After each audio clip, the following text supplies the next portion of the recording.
Joining us now, Victor Davis Hanson, military historian, author. He's just one of our favorites. Brilliant. Victor, first of all, it's great to have you on. Some people are saying, well, why is this story important? We have the shutdown, which we are going to get into, of course. We have the wall issue. We have Trump's declining poll numbers, 2020, all the radicals in the Democrat Party, all the Oscar movies nobody's seen. But why is this issue important? And I say it's important because this is really a microcosm of where we are now nationally, the demonization of traditionally minded people and the press's propagandistic role in disseminating false information. Your thoughts? Yeah, I think it's sort of like taking your blood pressure, your temperature. You do that, and then you find something. It's a barometer of what's going wrong. And whether it's Tawana Brawley or Ferguson or the Virginia fraternity hoax or lacrosse or, Michael Brown, whatever it is, it's a symptom of an ongoing pathology. And the pathology is that this idea of Martin Luther King of a multiracial society united under shared values is starting to break down for a variety of reasons. But we're retreating to a tribal society. And I think a lot of people have invested a lot of money and careers and status in the idea that there is such a thing called white privilege, even toward people who were born decades after the Civil Rights Movement and are not very well off in places like Pennsylvania or Ohio or Michigan, just, that white stereotype of the working class. But it's not working. And the Democratic Party has become not the liberal party anymore, but the progressive and now the neo-socialist. And it's wedded to this identity politics. And I think it's not going to end well because it's starting to fragment people. And it's ironic because we're never more intermarried and hard to distinguish. When you see people say white privilege, often they are whiter than the people that they're attacking. But it's become for a lot of people without religion, it's become kind of a faith that they find resonance with or transcendence with. Oh, yeah, you hit it. You hit it. This is their faith. I mean, when people say they have no faith or they're atheists, I said, oh, really? You don't worship anything? They are the most dogmatic and zealous people out there. They are much more dogmatic than most Catholics, that's for sure, and certainly most evangelicals. Because they won't speak with anyone else. Yeah, I think that was always the traditional, ancient philosophical reason for religion, that there's a human need to feel a transcendent idea that we don't just perish. And when you don't have that, and it's not on a moral, ethical, but it's more secular or faith in human rationalism, then you get very angry that people are not perfect. And then if you're religious, you understand that's part of the key to religion. We're not perfect.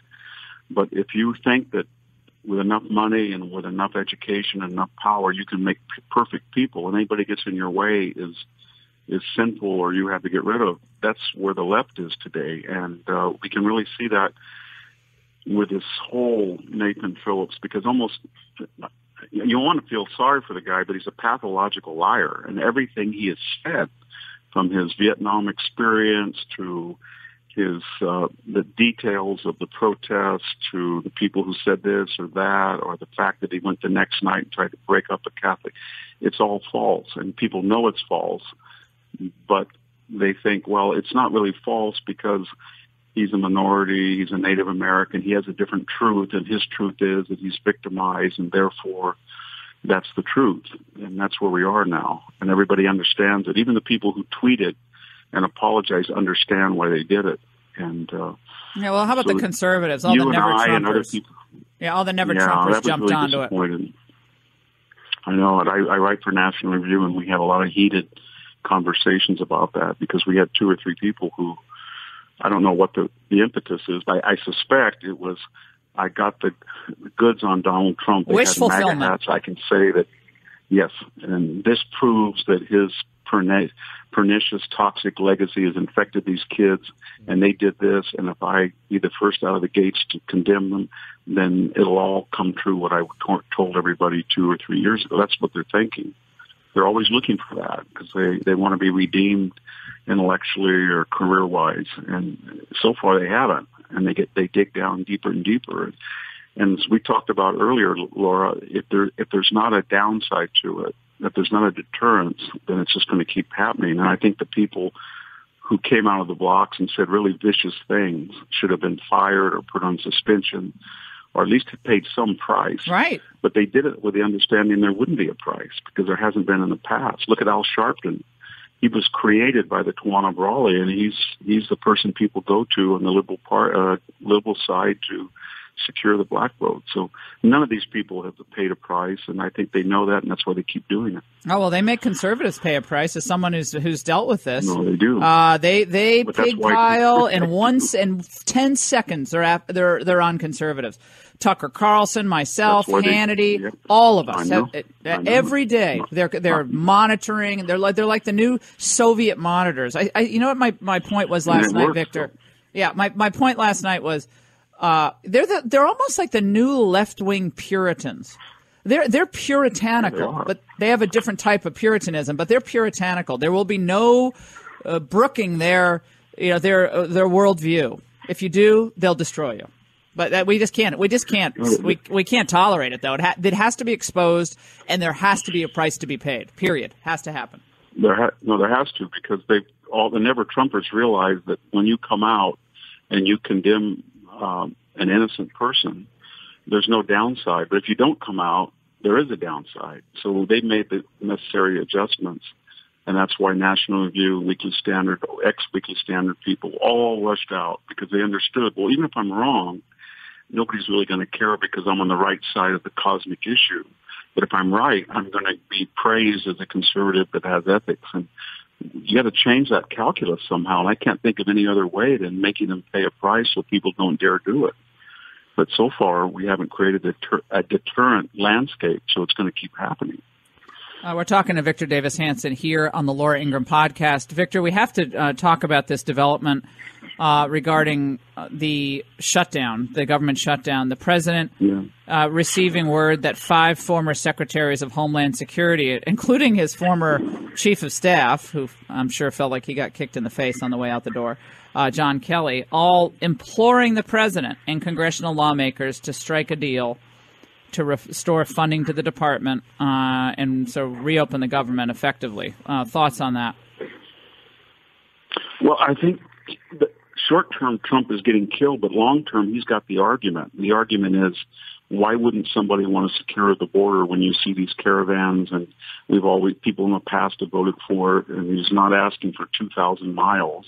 He's asking for $5 billion, which gets you, 250 miles of key border security. So that's an issue that everybody can't figure out. Why wouldn't you want to do that? But it's lost right now, and I hate Trump and all this stuff. But if he perseveres, I think that eventually people were going to say, you mean we shut down the government because you don't want to defend your own border? And that's a winning issue. But he's got to stick to it, and he's got to get his troops together and say, we've got a winning issue. And I think those 20 or 30 House Democrats that won in Trump states will start to see that.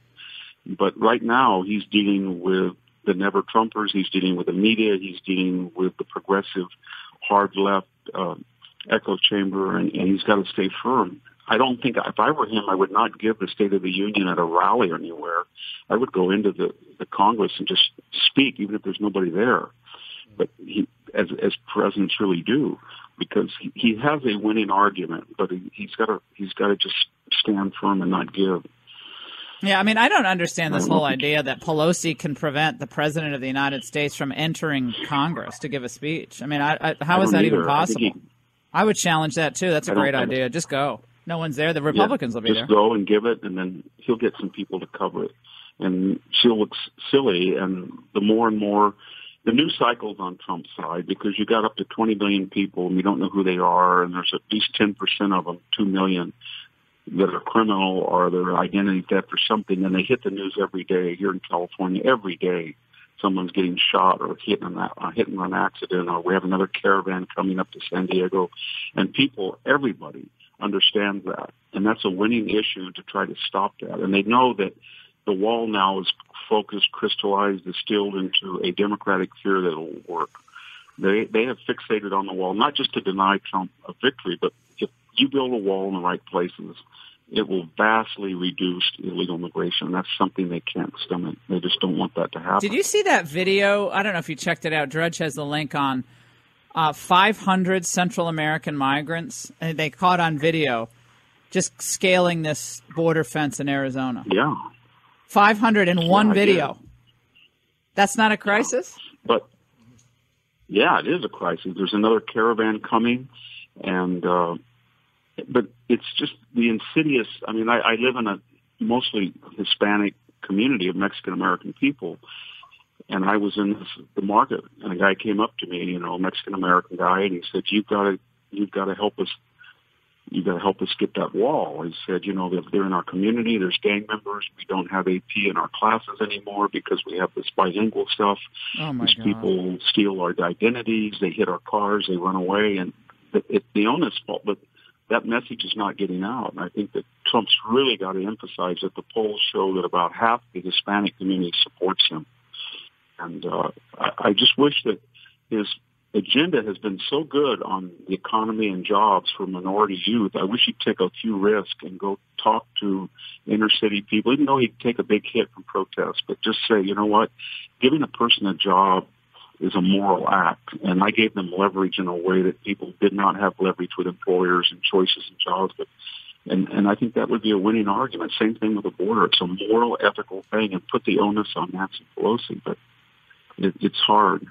Yeah, well, I think, again, they haven't messaged this well. I mean, to be perfectly candid. There hasn't been – I mean, if you're going to do something this big, like this face-off with Pelosi, you got to war game it. I mean, you got to game this whole thing out. So when I do A, she's going to do B, the media's going to say C, how do we get to D? Like, you have to game it out. And you get a sense that it's just kind of all – by the hip here and shot from the hip, and you can't do it. Like, when Pelosi's savvy, she's been around. She's a wily old dog. She's been around. I don't mean that pejoratively because I say the same thing about McConnell. So don't start tweeting me that I'm rude to Pelosi. But she knows what she's doing, and she has complete unity, at least for now, on the strategy regarding challenging Trump. She has a few Democrats who are challenging her. She has some vulnerabilities because she's wedded to that. She's scared of that identity politics, neo-socialist wing, and they won't even discuss a wall. And that puts her further and further to the left. And meanwhile, she's distancing herself, and you can already see them sort of breaking ranks in the Senate and the House that had voted for this thing in the past and would like it to happen. But Trump has to exploit that, and he's got to appeal to in a bipartisan way. Hey, everybody, we voted for this thing in the past. Let's forget the politics. Let's just protect us from these caravans, protect us from all these people that are causing problems within. Free up the Border Patrol to not have to stand on the border when they have a wall. It would free them to do other stuff that's more effective and make that argument nonstop. And I think he can win. I think he can still win this. But if he has mixed messages and we've got defections and the sort of the wishy-washy Republican, he's going to lose. And if he loses, it's going to be catastrophic. Yeah, this is what Pelosi – hold on. I want to play something. Speaking of Pelosi, she's at the U.S. Conference of Mayors, and she said this. Let's listen. Congressional Democrats support smart, effective border security, but we do not support the president holding the health, safety, and paychecks of the American people hostage again to a campaign applause line. There is serious and justified concern that this president would shut down the government anytime he does not get his way legislatively. That is why we must hold the line on this shutdown in government. But they've been very consistent, haven't they, Victor? There's no mixed messages coming from the Democrats. They're consistent. Remember what she didn't say. Remember what she did not say, Laura, in that whole clip. She did not mention the word wall or fence. She said it was a shutdown so he doesn't get his way or he didn't do this, but she won't mention the fence because she understands that the polling on that's getting better and better, especially as this next caravan's coming. So the one thing they will not do is say, we are against a border fence, because they understand that when they see that imagery, it would be enormously helpful. And they can't say that because their base won't allow it, and they don't want it because they flipped so many states through illegal immigration. And the only way that you really can perpetuate that is not to have a border wall. It works everywhere. You know, when you go to Israel, you've seen it. I've seen it in Eastern Europe. I've seen it in Greece. It works. And they don't want that to work, but they don't want to say that. So they never mention the wall in these arguments. It's always he depriving federal workers of this, or he doesn't want to discuss border security or electronic smart fencing, but they'll never mention the word wall or fence. They just don't want to do I think you're right. I think people, yeah. When you just this video, if Trump got up and went into South Central LA or went in, and he gives a speech where he can control it that it's not going to get interrupted 50 times, and he just shows that video of people climbing that fence and dropping down. I think this drives people crazy, it's terrible. Do you remember in California when we had the open border with San Diego and Tijuana, and they were coming onto the I-5 just all through the freeway, and they were swimming in the beaches of La Jolla and everything, and they just showed that. And then there was such pressure to build that wall we have now that works, and it even goes out into the surface to see it. But that image of people swan across and then running through traffic it just got everybody appalled. And I think it does. That image is really appalling, and it sends a message. And so I guess getting back to the point, he has a long-term argument that's persuasive, and he's got to stick to it. He's got to get his team in. He's got to say, look, you guys, I know we're taking you. This is where we're going to win in the end. And we've got to keep saying wall, fence, protect. And I think he can win this, but I think the problem is they have these people on TV. I don't have my paycheck. I can't. You got all the sob stories morning, noon, and night, and I just think they look at his numbers in places like Colorado and Michigan and Pennsylvania, and his numbers are terrible. His numbers are terrible right now. No, I'm going to say what people don't want to hear, but got to turn them around. Got to turn these numbers around, or people like Cory Gardner are going to feel that they can just dump him. Yeah, and they will. And we only have 7 left, Congress people in California out of the 53 seats after we lost 7 after Election Day. But they're starting to feel heat as well. Wow. Yeah. Wow. So he's got to turn that around.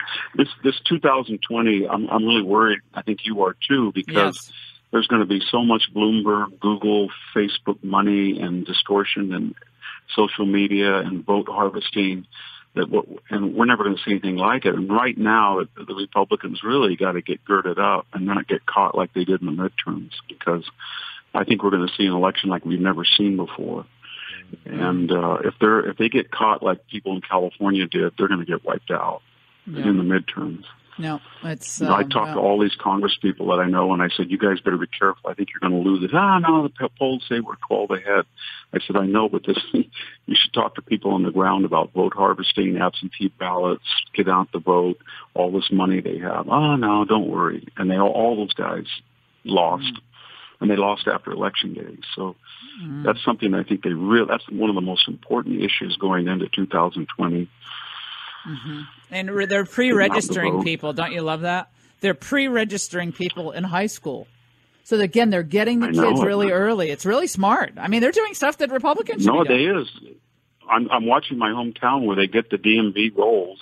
They get the new registration from automatically when you get a license at 18. We have the DMV guy quit in California because they blurred the distinction between illegal alien licenses and citizen licenses.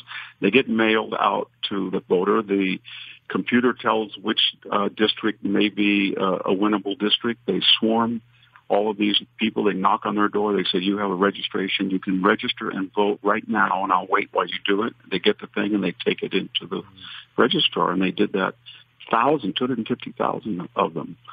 And it's not just a bunch of people canvassing the neighborhood. It's scientific. They understand where to put your resources, which people are vulnerable, which are not. And I've never seen anything like it, how well organized and well funded it was. And then all of these candidates in California that nobody heard of, they never ran for office. They had more money than the incumbent. Well, these Tom Steyer and company they're smart. The Tom Steyer and all these guys, they put money into local issues. Local school boards, they're doing that in Arizona. Local school board elections and local judges, they're putting money there. Real smart. I mean, You got to have more than Sheldon I think Adelson. The Republicans, yeah, they are. I just think that Republican paradigm of getting a few big billionaires to pour in money at a Senate, or that's not going to work anymore. And they need to start right now, or they're going to lose. Yeah, and I the one agree. who's been really good in California is Devin Nunes. He's already started. He understands. He won by 25% in the midterm. Yeah. And he lost, and he won 12% on election day, and he ended up winning by 3%. Well, still close. That's what happened. Yeah, still close. Yeah. VDH, thank you so much for joining us. You have so many fans in the Ingram Angle audience, and I'm glad others beyond the Ingram Angle see how phenomenal you are and are inviting you on the shows because you're just terrific. And thank you so much for your wisdom, your writing, your dedication to honesty and your integrity and how you report and write about these critical issues. So thank you so much. Thank you.